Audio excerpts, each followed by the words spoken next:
This video is brought to you by Miniature Market. Thousands of board games, miniatures, and paints, discount prices at miniaturemarket.com.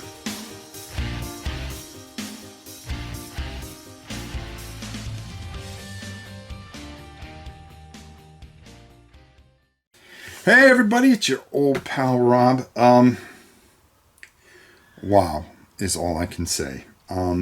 I wanted to review this and I reached out to them and I said, hey, is there any way that you can put a little trust into this little small channel and let me take a look at this? It was something that really interested me.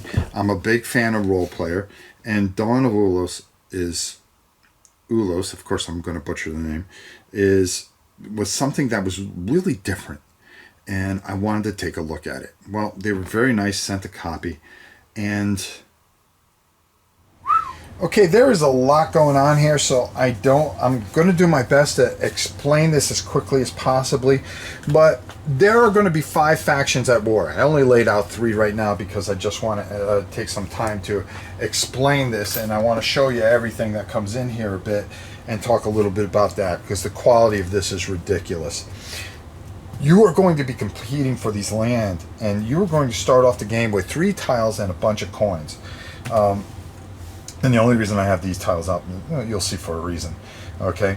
And you're going to have 3 tiles in your hands, and what you're going to do is on your turn, you're going to play one of these tiles, okay? You're going to place a tile and establish a camp or adjust a faction power. And this is the power chart here, okay? You may even connect to something and collect one of these rift tokens, and on these rift tokens they're going to have special abilities that are going to help you throughout this thing. Or you can initiate a conflict. We'll talk about that more later. If none of those things happen after you place a tile, you're going to take an action. You're going to buy a card, or you can use one of the abilities on a card, okay? You can sell a card back for money, because what's going to happen is you're going to try to buy low, okay? Invest into the faction that you think is going to win overall and conquer the land. You're going to invest low, and you're going to try to sell them high because they're going to be worth more points at the end, and the person with the most points at the end wins. So how does this kind of work? Well, you're going to place tiles, and for instance here we already have a somebody out there, and there's a reason for it. But we want to start a new faction, okay? And on my turn, okay, I'm going to place a tile. Keep the tiles hidden from your opponent so they don't know what you're up to. And this happens to fit in right there, right onto one of these rift tokens, because that's where you're going to be able to bring out a faction. Well, my goblins, and these don't come painted. I painted these up, and I'll tell you, these are just glorious, and it was a lot of fun. So I'm going to put that right there. Boom! I'm out there. I can see myself expanding a certain way, and if you notice the two things here, this is desert and forest. That's where he's going to build up power, because the more you attribute, and he really likes desert, so hey, you want to know something? I'm going to try to get what I can, all right? So by putting this on here on 2 mountains, I'm not going to get any abilities. But let's just say for talk's sake that our satyr is, out here in Nowhere's Land. As you can see, we had bought a bunch of cards of theirs cheap when they came out. This is their loss, so they're not worth anything, but you're going to be able to buy them at a certain cost, and as they move up they become more expensive. So the cards will be cheap. So for instance here, because the goblins came in, it's only going to cost me $2 each to take 3 of these cards, and you're allowed to take 3 of these cards and put them in your hand. You are investing into the goblins. So when they came out and they are going to be at 0, and they're going to cost 2, and I'm going to pay 6 of my tokens here, my victory points for them. So I'm investing into them, and I've got these guys, and I'm going to stick with them. A turn will go around, and so forth and so on. There are ways that you can connect and take these, like I said, which will help you, and you want to keep those collected and play those at a certain point. But it comes back, and then boom, I go, well, you know something, I'm going to put something here. That's going to move him up 1, because that is one of his connections, and that's going to move up there. So now it would be more expensive. So if I was to sell all these, I would actually make a profit okay? But I don't want to do that, okay? I want to invest, but also I connect it to another land, and they're going to get into a conflict. And the winner of that conflict is you're going to count up who has the most land masses that work with them. Also the abilities, and what you're going to do is both sides are going to bid a certain amount of cards. Now, for instance, if the other side, well, I really believe in the satyrs, I'm going to put more satyr cards, and then you're going to add up their strength as much as possible against how many cards you decide to put down. But it also comes down to a bluff. So there's a certain amount of cards that you can bluff with. Like if you had a whole hand of elves, well, I don't care who wins here.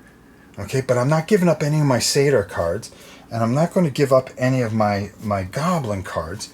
I'm going to save them because I think those two are going to make a run, and I'm going to bluff. And the other person might be, oh, well, you know what? I'm going to put up a couple goblin cards. Well, they'll put it up. Well, he bluffed everything. Okay, so that means he's also going to have to sell half of those because they're going to win, and then you're going to count up the territories that they count, and he's going to move up, and those cards are going to be worth more, and he's going to sell, and he's going to get more of this, so he can spend more. Okay, well, I can afford to buy a couple of these 4s because I know they're going to go up here. Okay, so it's kind of a stock market feel, but you're constantly moving throughout. Now, what would happen to the satyrs? They would go all the way back to the very beginning. So those cards that maybe you bought at 3 or 4, okay, will now be worth jack.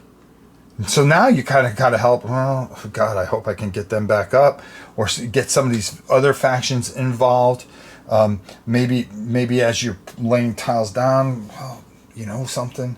There might be a way that I can.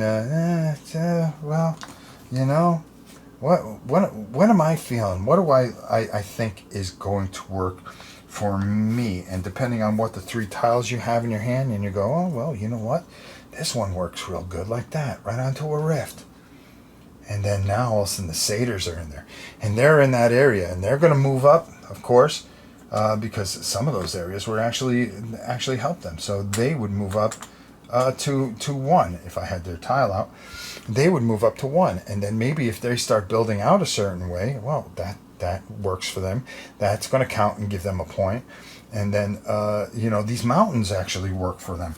So if they were able to lay another tile in the following turn, well, guess what? They would just not go from here, but they would be even with the goblins. So now, with the satyr, and when this gets defeated, it goes back to the top of the pile until somebody brings it back out, which is always possible to do. There's a lot of variances and a lot of things that go on here. And this just is phenomenal. There is a solo deck and a solo mode to this, which is absolutely fantastic because you're actually going to have 3 certain cards from the solo deck up here, which I can show you a couple of them. And they're going to basically, under each one of these particular factions, you're going to have a card laid out. And then you're going to have these 3 cards. Now, as you can see, they're going to get 2 tiles that they're going to try to lay out for a particular faction. Okay? And that would be sitting up top here. And then depending on where the card says, like this one says 3, it would come here, okay, as you can see, and you would do these 2 actions. And it plays very smart. It changes the game.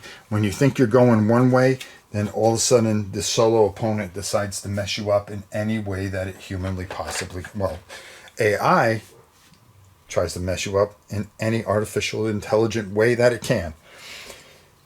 This is an amazing, amazing game from an amazing company in the role player universe, and it really hits home, and it is beautiful. I'm going to talk more about this up top. Let's go up top and get my final thoughts on a game that I am absolutely blown away. I had a ton of fun at painting.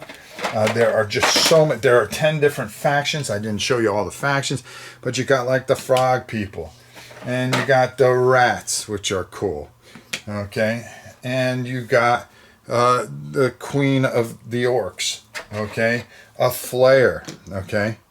I mean, all these beautiful, beautiful figures, which I had so much fun painting. and really added to the theme and the beauty of this game. The dwarves, okay, you gotta have the dwarves. Of course they want mountains. Of course they want mountains. They want to do some mining. And then, of course, the elves. And as you can see, they're all in different shapes that are going to do different things. Dawn of Ulos. A tremendous game. Let's talk more about it up top. Oh my God. Is this... This is a must-have this summer. Matter of fact, this company, anything that they put out, I'll tell you right now, I'm not going to miss. Okay? I recently got Monsters and Minions. I had Fiends and Familiars and Role Player, but when I put it all together, unbelievable. This game, unbelievable. I really love the kind of stock market feel, but it's like, you know something? I really think this faction has enough strength to push on through. And, you know, you're backing, it's almost like you're politically kind of backing a faction and saying, these are my people.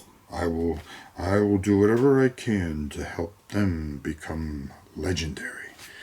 And as they start to conquest and take things and so forth and so on, it tells this beautiful, beautiful story along the way. And I just think, you know, because you create that story. And, you know, as factions face off against each other, as other ones get defeated and pushed back, you know, and how you do things, it's something special, and I really, really highly, highly suggest this. I loved painting this on top of it, and it was just all around a lot of fun. Go get it. Dawn of Ulos from Thunderworks Games, coming out very, very soon. You won't be disappointed. The art is, everything that they do is fantastic, and I just can't speak enough about this company. I'm a big fan, that's for sure. And boy, I can't wait to see what they do next for Role Player Adventures. Count me in. Until next time, it's your old pal Rob. We'll see you soon, everybody.